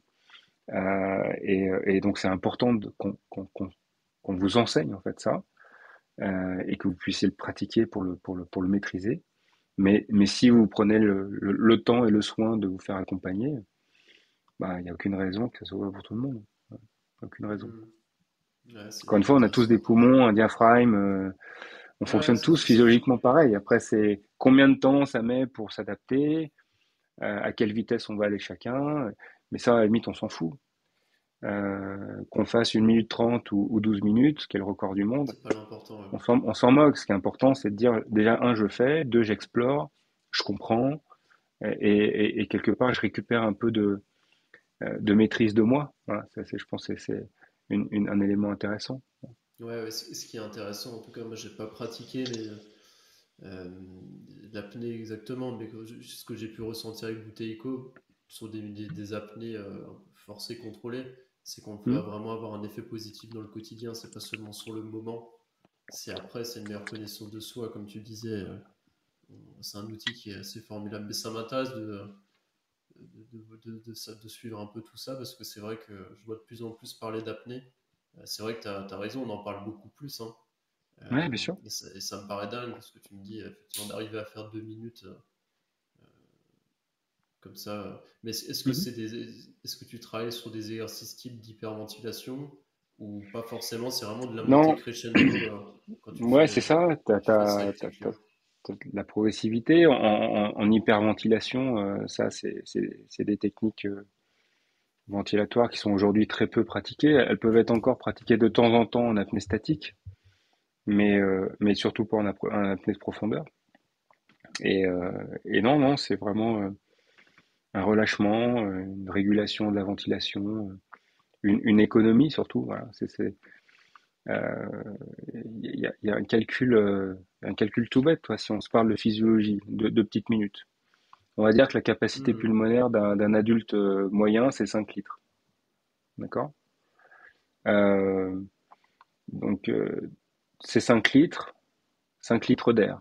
Dans l'air, il y a allez, 20% d'oxygène Mhm. pour arrondir. En vrai, c'est un peu plus de 21, mais on va dire 20. Ça veut dire que dans mes 5 litres de réserve pulmonaire, de capacité pulmonaire, j'ai 1 litre d'oxygène. D'accord? Ça, c'est pour Ouais. tout le monde, hein. La consommation d'oxygène au repos, chez chacun d'entre nous, quand on est au repos, dans notre canapé, plutôt bien posé mentalement, émotionnellement, c'est 250 millilitres d'oxygène par minute. Il y a 1 litre d'oxygène, ça fait 4 minutes. Mhm. Donc on a tous de base la possibilité de tenir 4 minutes Mhm. en oxygène. Après, Incroyable. on sait que bah, il y a une problématique de tolérance au dioxyde de carbone qui va rentrer en ligne de compte, qu'il y a une problématique de relâchement qui va rentrer en ligne de compte, il y a une problématique aussi de confort parce que retenir sa respiration pour le cerveau, c'est C'est pas évident. mourir. D'accord. Mhm. Donc c'est un stress qu'il faut apprivoiser et c'est de la confiance à construire. Mais d'un point de vue purement physiologique, tu prends une très grande respiration, tu bloques. Dedans, tu as 4 minutes de temps d'oxygène. Okay. Mhm. Ouais, c'est fou. C'est schématique hein, ce que je dis, mais Mais oui, c'est c'est pour juste avoir une idée pour que donner c'est un petit peu. possible, Voilà, quoi. Que voilà c'est c'est ça. possible.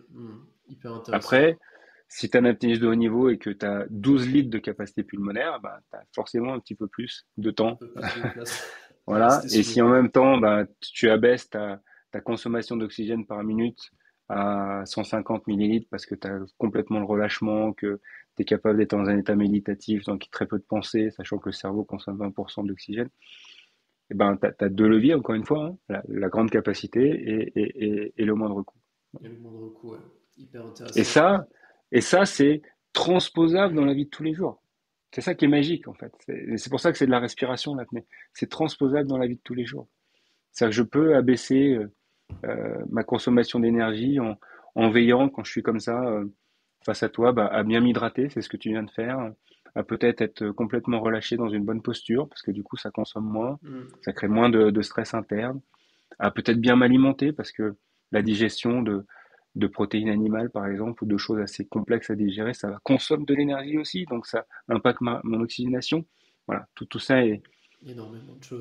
est complètement lié, mais c'est une porte vers une meilleure connaissance de soi Mm. et une porte vers une bonne analyse de ce que je mets en place au quotidien dans ma vie pour peut-être être plus performant et peut-être, ce qui est aujourd'hui ma préoccupation principale, bien vieillir, voilà, vieillir en bonne C'est ça, santé la longévité. et le plus longtemps possible, voilà.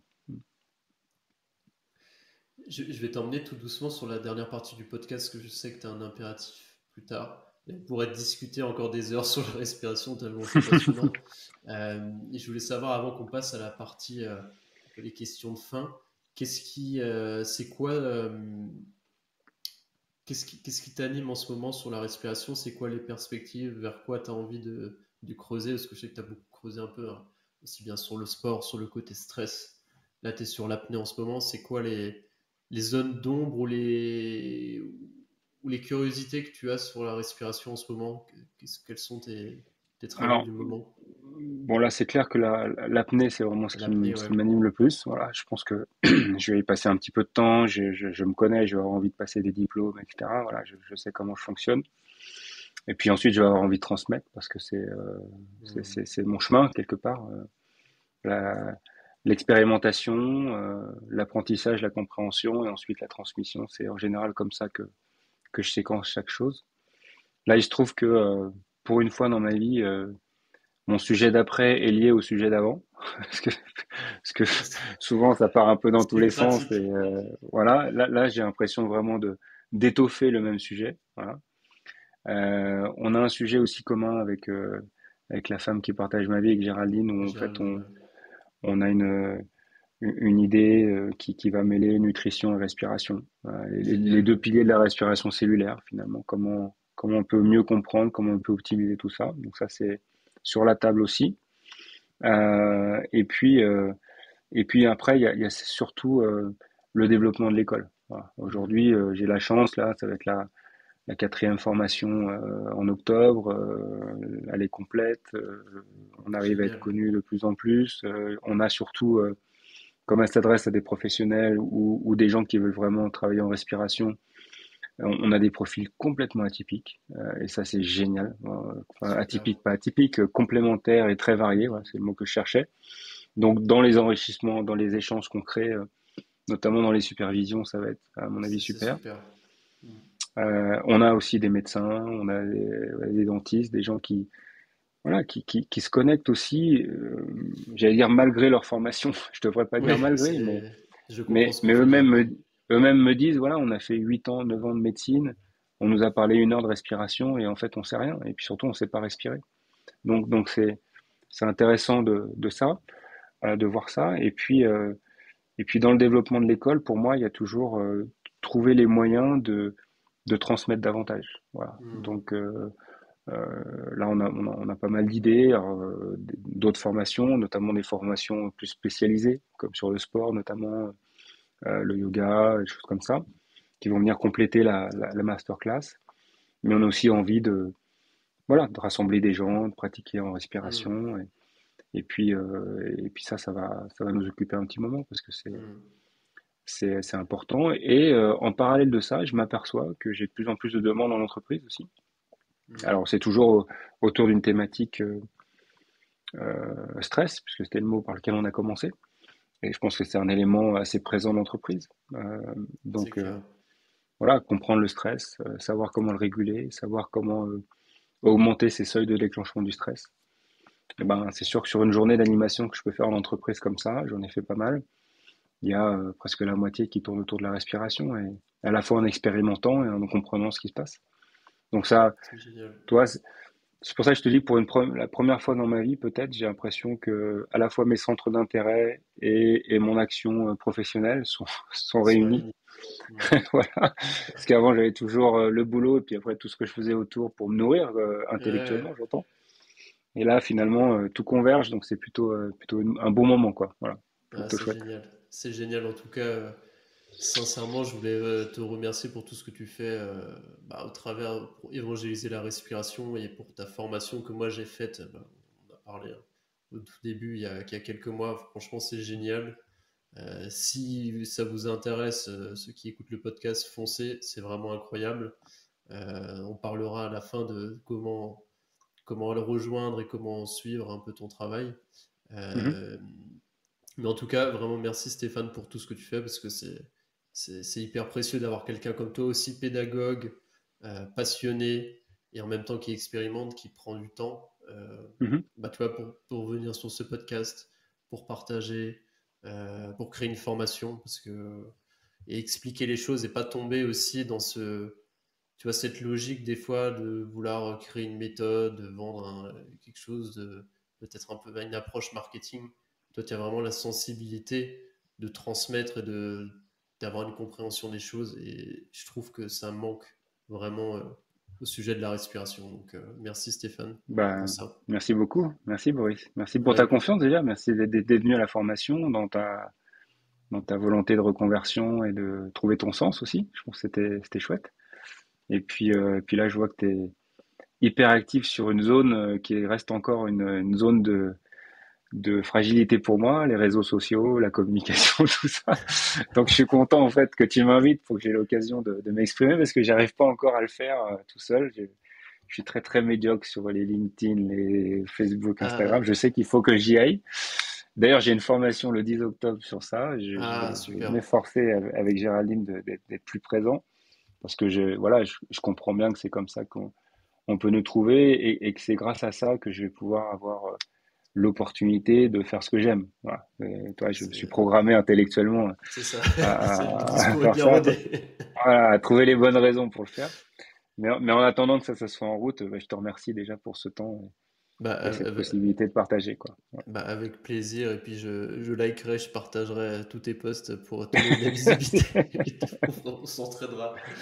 C'est cool. Et, et du coup, ouais, on passe sur la dernière partie. C'est des questions que je pose à tous mes invités. La première, si tu avais une routine que tu fais tous les jours, que tu garderais, quelle serait cette routine? T'as pas le droit de dire juste respirer, c'est trop facile. Mais... Non, non, ça serait de pas avoir de routine, mais un temps à soi. Ok, Euh, un temps à bonne idée. soi que je peux peut-être choisir de remplir avec une envie du moment. Voilà. Hmm, Alors bah, génial. parfois je me fixe un travail qui va durer allez, un mois, 2 mois. Toi, tout cet été, j'ai fait un travail du périnée. C'est pas très glamour, mais à 50 ans, c'est intéressant. Et puis quand on respire beaucoup, c'est un diaphragme en fait qui est Hmm, assez soumis à contrainte, donc c'est important de le renforcer. J'ai aussi fait un travail de renforcement de la capacité respiratoire avec un petit ustensile qui me permet de mesurer ma capacité pulmonaire et de réaliser des freins en fait dans ma respiration. Je peux très bien décider, comme ce matin, d'aller courir. Voilà, je vais aller courir, je vais aller nager, génial. mais avoir un moment à soi. Je C'est pense un que moment c'est à soi, c'est très voilà. cool. Et si possible, le premier moment de la journée qui soit vraiment à soi et que ça soit quelque chose qui fasse du bien dans le sens qui nous développe. Hmm, Ça peut, moi j'ai mentionné des choses qui sont physiques parce que c'est mon truc, mais ça peut être prendre un moment pour écrire, ça peut être un moment pour lire, ça peut être un moment pour écouter un podcast, ça peut être voilà des choses peu importe. au choix, mais en tout cas ce rituel du moment à soi, et ensuite dedans, bah, j'y mets un petit peu ce que je veux, Est-ce quoi. que tes envies du moment? Incroyable. Alors, Voilà. Voilà. effectivement, c'est hyper important. Merci pour cette réponse, c'est très cool, très inspirant. La deuxième question, c'est si tu avais seulement un livre à offrir, lequel tu offrirais? Un livre qui t'a marqué. Ça peut être de Ah, tout. je pourrais dire le mien, mais ça ferait un peu gros. Ça, on en parle. Tu peux. Euh, un livre, un seul livre. Bah, c'est difficile, tu peux en citer plusieurs. Des livres qui t'ont marqué dans ton cheminement. Alors bon, un des premiers, je pense, c'est l'alchimiste, qui m'a vraiment fait prendre conscience qu'on avait chacun un truc particulier à faire ici, enfin qu'on avait chacun une raison d'être qui était intéressante à aller rencontrer.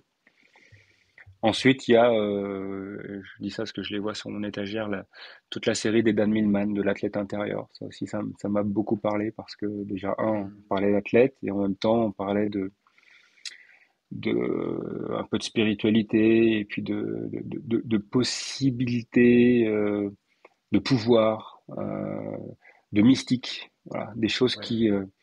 qui m'ont amené à peut-être considérer qu'il y avait autre chose que ce qu'on voulait bien voir, ce Hmm. qu'on pouvait peut-être voir. Et aujourd'hui, je suis de plus en plus sensible à ça, grâce notamment à Géraldine qui est très, très, très connectée sur ces aspects-là, donc qui me montre. Et parce qu'elle Hmm. me montre, je vois. Et plus je vois, plus j'ai la possibilité de voir. Et donc c'est, Hmm.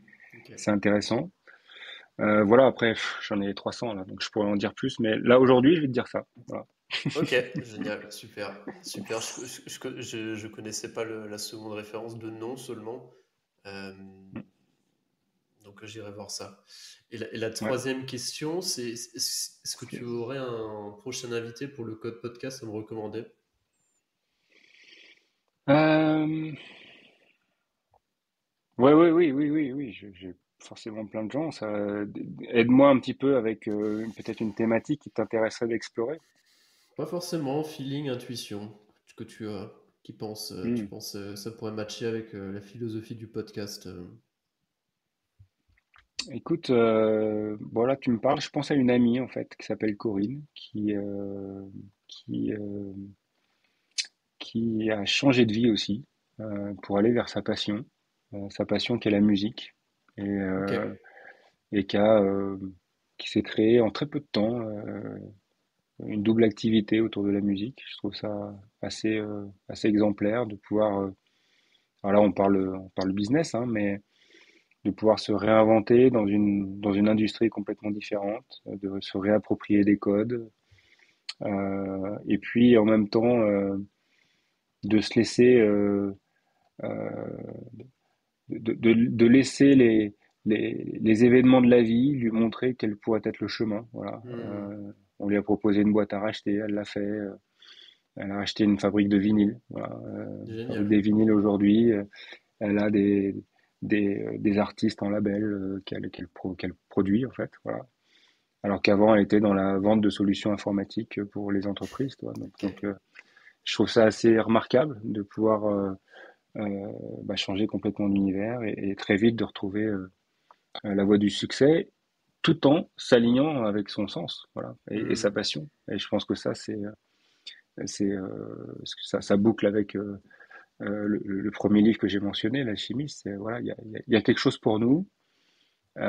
Parfois, dans les premières parties de vie, on doit expérimenter des choses, on doit euh, comprendre des choses. Et il y a un moment de vie, tu es peut-être un petit peu jeune pour ça, quoique tu as déjà bien je bougé, commence à vieillir. mais il y a un moment de vie où on se dit, bah tiens, tout ça n'a plus vraiment, c'est pas vraiment le sens que je recherche. Hmm, Il doit y avoir mieux et avoir le courage de poser son stylo et de dire, ok, c'est quoi l'étape d'après? Et si ça suppose de mettre en place des grands changements, de les mettre en place. hmm. Voilà, je trouve ça assez remarquable ça pourrait t'inspirer. Voilà, Génial, super, pas merci. Je te demanderai alors du coup le contact. bien Et, sûr. et du coup, maintenant, pour finir ce podcast, pour les gens qui ont matché avec tout ce qu'on a dit, qui ont envie de travailler avec toi, euh, comment on peut faire? On a parlé de l'école, la Bolsing Academy, Mhm, qui est super. Il y a des nouvelles promos qui arrivent. Il y a ton livre, mhm. qui pour moi est une pépite. Merci. Vraiment, je l'ai adoré pour, pour les passionnés de respiration ou pas, qui ont envie de comprendre comment ça marche la respiration et comprendre et expérimenter. C'est vraiment pour moi le meilleur livre que j'ai été amené à lire, enfin, francophone et non Merci. francophone. Donc Merci. jetez-vous dessus. Est-ce qu'il y a d'autres choses? Je sais que peut-être ouais, tu pratiques aussi des ateliers, peut-être aussi des interventions d'entreprise. Dis-nous tout, comment on peut te contacter, on peut te Bah, suivre. donc mes sites sont en refonte. Le site de l'académie va changer à partir du 15-20 octobre, parce qu'on a du Ok. coup plus de formations. Et au départ, on l'avait construit pour la formation des fondamentaux. Maintenant, on le fait évoluer. Et puis, comme on veut communiquer, on veut aussi être mieux référencé. Et puis, donc ça supposait de changer un petit peu l'architecture. Donc ça, c'est en route. Donc ça, c'est breathing-du-6 académie avec un Ouais. y.com. Je mettrai le lien du Ensuite, il y coup. a, il y a toujours mon site, donc stéphanelançon.com avec un bout de bio et puis voilà, il y a des choses qui montrent un petit peu mon travail sur les différentes méthodes qu'on avait mentionnées tout à l'heure pour l'accompagnement. Effectivement, pour tout ce qui est entreprise, bah là c'est en général je fais du contenu qui est adapté en fait à la problématique pour laquelle on vient me voir. Donc là j'ai tout un parcours de coaching en entreprise, de travail sur les personnalités, sur les indicateurs de personnalité, Hmm. sur la communication, sur le leadership, sur le management. Je lis ça maintenant à une lecture de l'humain à travers les différents états du narval qu'on a mentionné tout à l'heure. Donc c'est assez Hmm. passionnant parce qu'on s'aperçoit que nos états mentaux et émotionnels sont très liés à notre physiologie. Et c'est ce qui nous donne le lien avec la respiration finalement. Voilà, donc ça, très facile à mettre en œuvre. Et puis ensuite, il y a tous les stages et les ateliers de la méthode Wim Hof, notamment, surtout que l'hiver arrive. Et Ok. puis, il y a une dernière activité qui est une association qui s'appelle l'Ice Club sur le lac d'Annecy. Et là, on a créé une association qui se réunit tous les week-ends pour aller se baigner dans le lac toute l'année. Donc, on est une Génial, soixantaine de super. membres, en fait. Et on se réunit le samedi matin, dimanche matin pour aller se baigner dans le lac. Et c'est assez convivial, ça fait du bien. Et voilà, ça c'est chouette aussi. Donc iceclub-lacdancy.com. Voilà. Ok, super. Super, donc vous savez quoi faire si vous voulez vous baigner avec Stéphane durant tout l'hiver. C'est ça, c'est ça, c'est ça. Bon, Stéphane, bon, on arrive au bout. Je te remercie encore. C'était vraiment une conversation passionnante. J'ai vraiment pris du plaisir. Comme d'habitude, je savais que ça allait être vraiment top. J'espère que toi aussi, tu t'es Ouais, ouais, génial. régalé. Ouais, Mhm. et je pense qu'en tout cas, les auditeurs ont dû se régaler aussi. Je te dis du coup à très vite. Je sais que tu es un peu pressé et puis on se voit bientôt. Génial. Bah, Allez, ciao, écoute, ciao tout le Boris, monde. merci pour ce temps de qualité et puis bah, avec plaisir pour échanger prochainement. Merci beaucoup.